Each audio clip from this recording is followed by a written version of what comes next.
by this gentleman here, Rufus Ayers. This was actually one of 4 homes that he had. It took 7 years to build this house. Really? So it wasn't like he was out in the street while the house was being built. He had a house in Dungannon, he had a house in Gate City, he had a house at Yuma, a place called Warm Springs as well. So this is one of his homes here.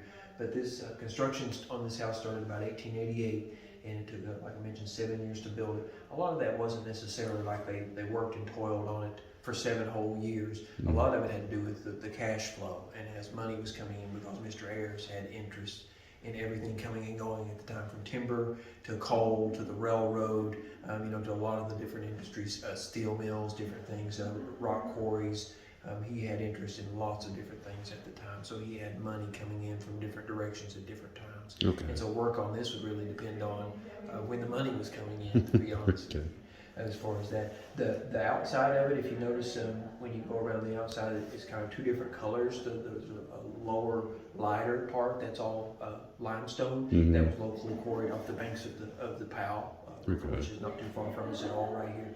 And then the darker part that makes up the uppermost floors is a sandstone that was quarried at Lee County. Okay. So all of the stone was locally quarried. All the woodwork that you see when we go throughout the house here is all native red oak, all locally harvested, all from right here. Okay. Basically. The motifs that you see like up in the corners of the windows, and you'll see them sometimes down low and other places. When you go through here, there's 13 different ones as you go through, and if for no other reason than just because, just the fanciness of it. Right. So Ayers is going to own the house here through the 1920s, and then it was sold to a family named Gilly, who would sublet the house as apartments for about 10 years or so, and then it was purchased in the late 1920s by C. Bascom Slemp. And C. Bascom Slemp, and this is actually his father, Campbell Slemp, and this is his sister, Janie Slemp Newman. And what Campbell and Janie Slemp had done, his brother and sister, they collected about 20,000 artifacts that were specific to Southwest Virginia. Okay. And they had their own museum a couple of blocks away at their residence, and they would invite folks to see it. It was called the Janie Slemp Memorial Museum. But then Bascom Slemp bought this structure, never lived in it as a home. Slemp family members did, but Bascom Slemp never lived here. But he knew, he had this vision of what this was going to be. But at that time, he was a U.S. Congressman. So he was kind of beating the drum on this becoming a national park rather than a state park. But that was also the same time that the Smokies, the Great Smokies, was vying to be the next national park as well. So this one kind of fell by the wayside, and he went ahead and went with the state at that point. So he is going to pass away in 1946. In 1948, this becomes a state park. And the first 20,000 artifacts that we had were the nucleus of the collection that we have was what they had collected. Okay. And you'll see a lot of that on the 3rd floor, a lot of the old farm implements, a lot of the older things that were prevalent during the colonization of this area during Daniel Boone's era, the late 1700s, early 1800s. Okay. And things, yeah, as far as like seating parlor here. This room, as the displays in the exhibits will point out, really does show you a bit more about the coal boom itself and Big Stone's part in it. The ironic part being is that there's no coal really in Big Stone. It's on the other side of Stone Mountain in Appalachia, but all the coal money settled on this hill here, and a lot of the homes built up here on what is known as Poplar Hill, this one being one, were just really, symbolic of the wealth that was gained here in a short period of time. Yeah. As wealth is gained, wealth can be lost as well, right? Right. As well. But a lot of the early movers and shakers, if you will, here's Ayers again. This is a gentleman named Daniel M. Boone, or J. Daniel M. Boone. He was a Confederate general during the Civil War. John Taggart is here, George Carter, and this gentleman here, Charles Sears.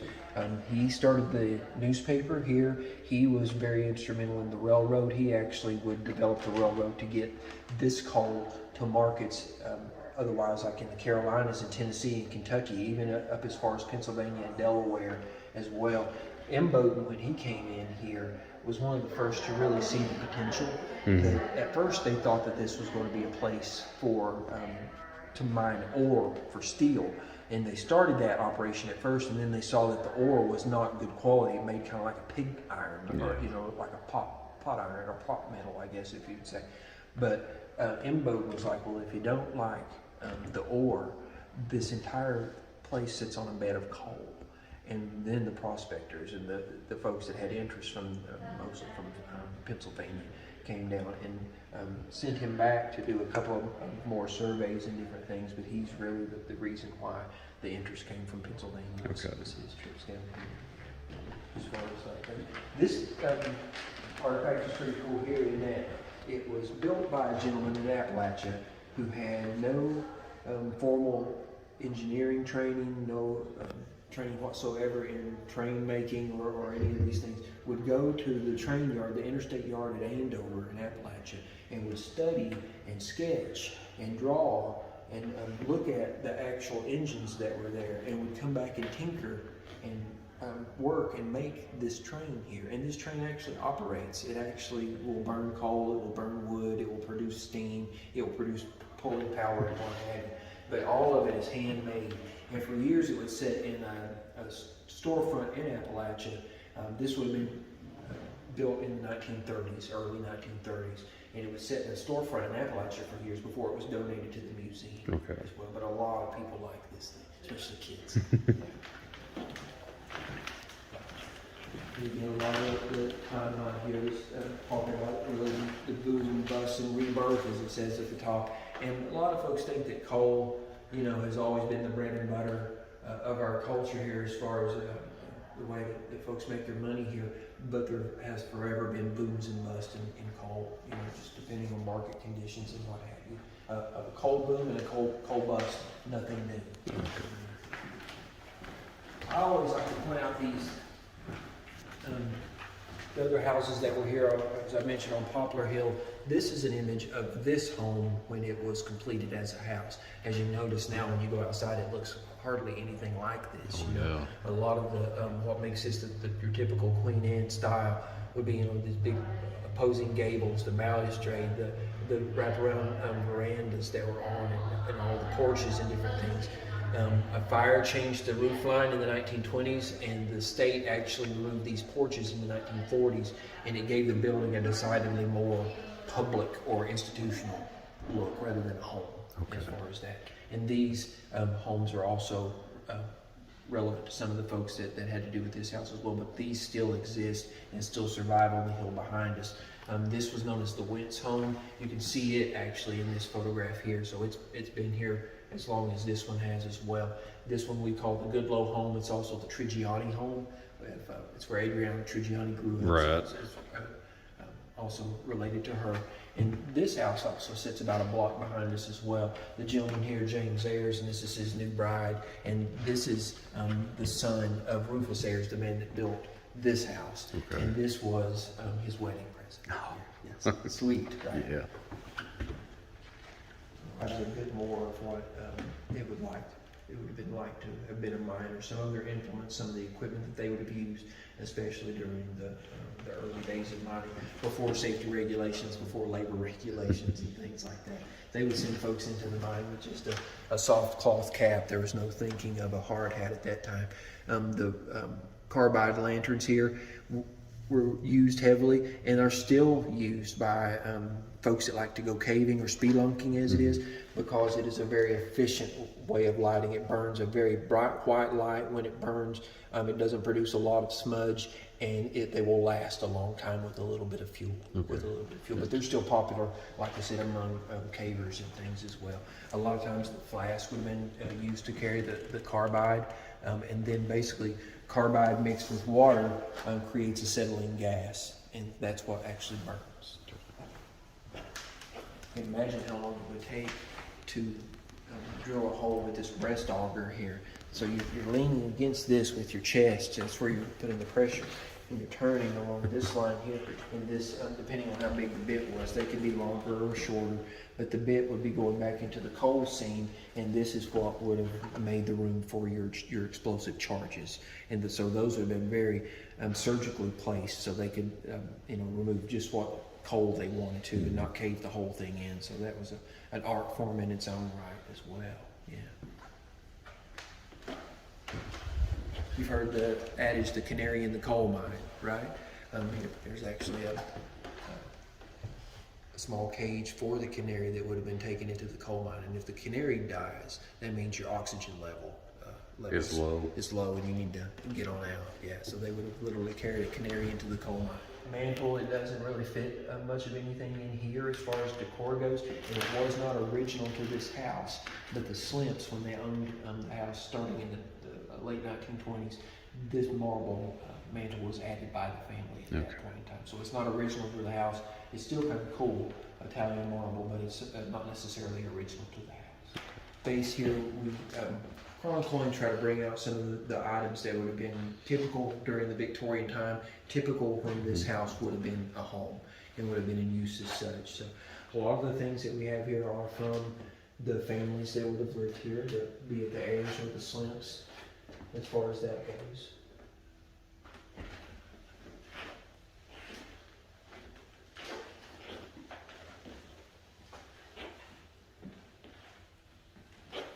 This was a popular exhibit with a lot of folks, even though it's relatively small, but it's exhibit of schools, and a lot of folks will come and just watch the slideshow here because there's all sorts of old school pictures on the slideshow, and people look for their relatives or look for their ancestors in some of these photographs.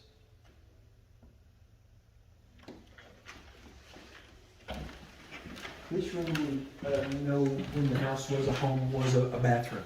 It would have been in this space here. But this is where we chronicle a good bit of some of the sporting events and sporting life, as it were, that would have been available in this area. Ball teams, baseball teams for the most part, were huge, not only for the towns, but the coal camps themselves, had baseball teams. Dorchester was always a force. From what I can gather and read and different things. And there's lots of folks, tennis would have been a game of status during the time. This says it's at the home of John Fox Jr. You can see the gap, the actual big stone gap behind him there. So this would have been in the area close to Bullitt Park. This is Will Slemp here. This is Bascom Slemp's brother who bought this house. This is Harry Ayers here, the son of Rufus Ayers, the gentleman that built this house. So a lot of the more affluent residents of Big Stone Gap at the time took part in tennis, at least. The Big Stone Gap Town Ball Team, which I think is neat, I always point out that these two fellas right here are twins.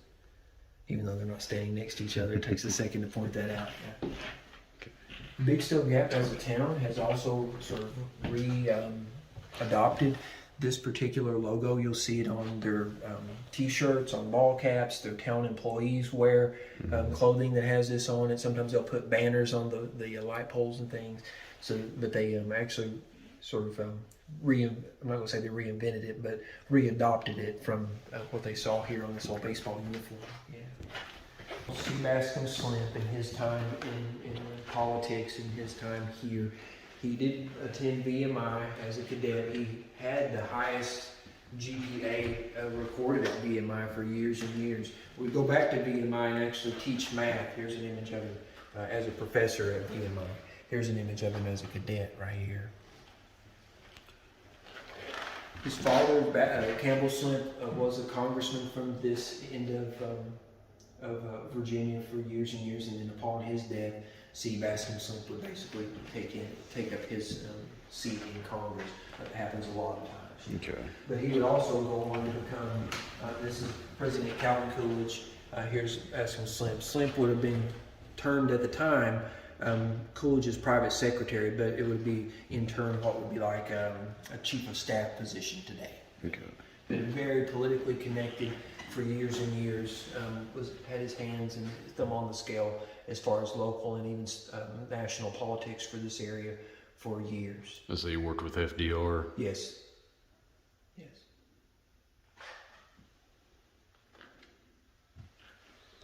And here's the inauguration of President Hoover here. Here's Hoover right here. And then here's Slemp.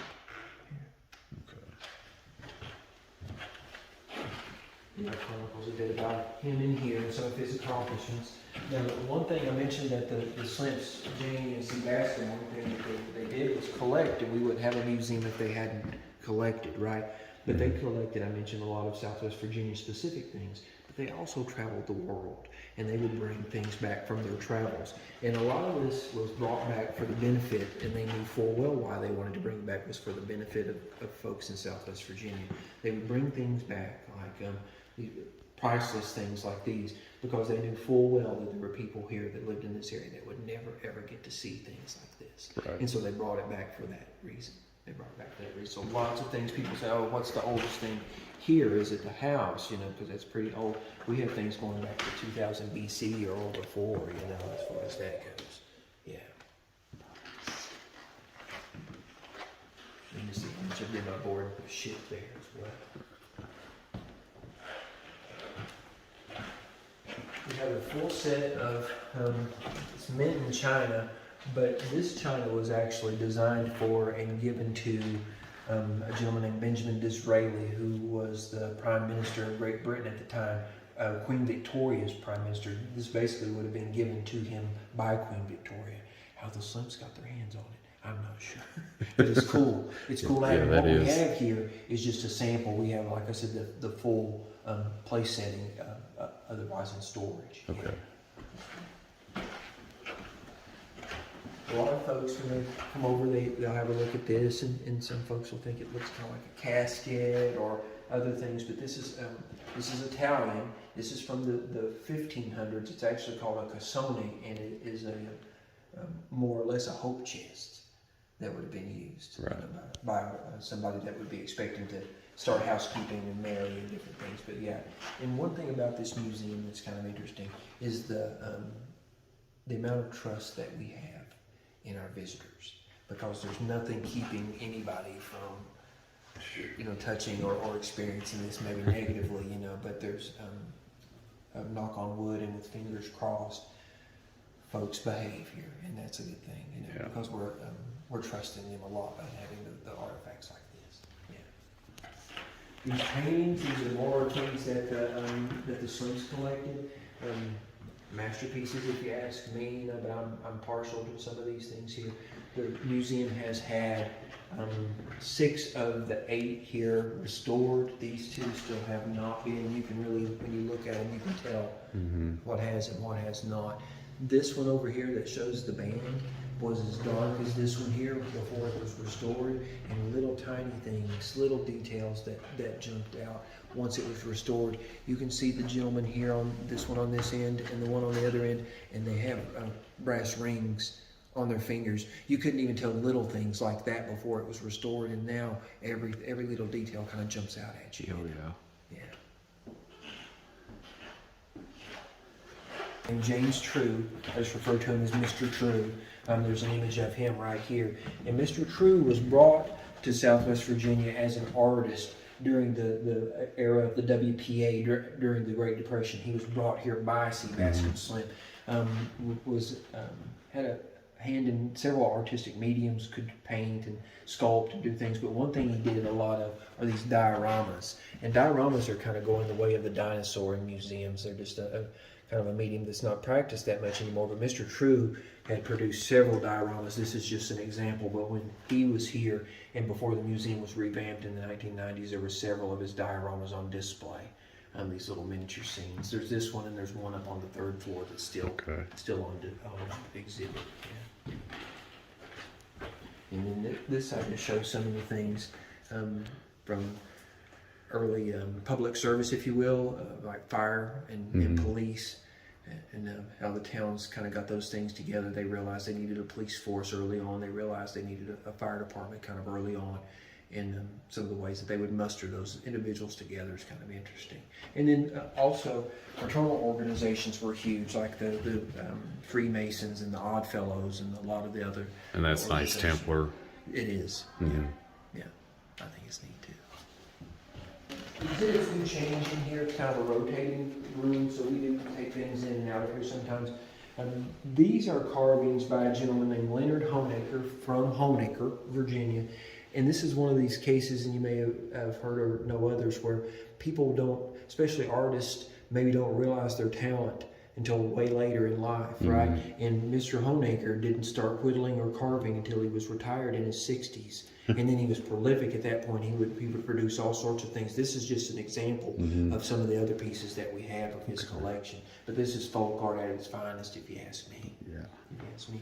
This is another gentleman here, Paul Walker, that C. Bascom Slemp would bring and put to work here in Southwest Virginia as a model maker. This is also through the WPA, and this would also be during the Depression. But Slemp would send Paul Walker out to survey historic structures throughout Southwest Virginia. This particular structure is a replica of the Stickleyville Tavern down near Duffield that existed at that time. And we have several pieces of Mr. Walker's work, several of his models in Park's collection. This is just an example here, but it's wonderful work, if you ask me. Another thing that folks think is kind of cool, and this was a very Victorian thing to do, but hair weaving or hair art. This entire thing's made out of hair, but a lot of times it was a mourning practice. And so if someone passed away, a bit of their hair was taken and woven into something that was going to be much larger. And so there could be hair from several ancestors in one of these type of things. Sometimes they were smaller, sometimes it could be something that could be worn, sometimes they were much larger and much more elaborate. But yeah, it's all human hair. Fine examples, and continue to be the Marshall family. Actually, a lot of the Marshall's family, it's not her anymore, but her family, they still produce corn shuck dolls. And these were of quality enough at least to get the attention of then Governor of California, Ronald Reagan, before he would become president. But again, folk art, if you ask me, at its finest. Yeah. They knew that this floor was going to get roughed up a little bit more than maybe the lower floors. Right. And so that's why you find this kind of flooring up here, where the floors below us, you have the more ornate 3/4 by 3/4 flooring. But this really, these spaces here really have a lot of items from that original collection of C. Bascom and Janie Slemp Newman. A lot of the things that they collected pertaining to Southwest Virginia that they thought were relevant or they thought would be important were things like what you see throughout these galleries here. Old implements, old things, old firearms, just tools, whatever it was that they could collect from the life and culture around here early on. They did. Yeah. This goes, we start talking about this era here from the time of Daniel Boone, late 1700s, the initial Wilderness Road, the westward push, and a lot of the things on this floor are from that era. Right. Okay.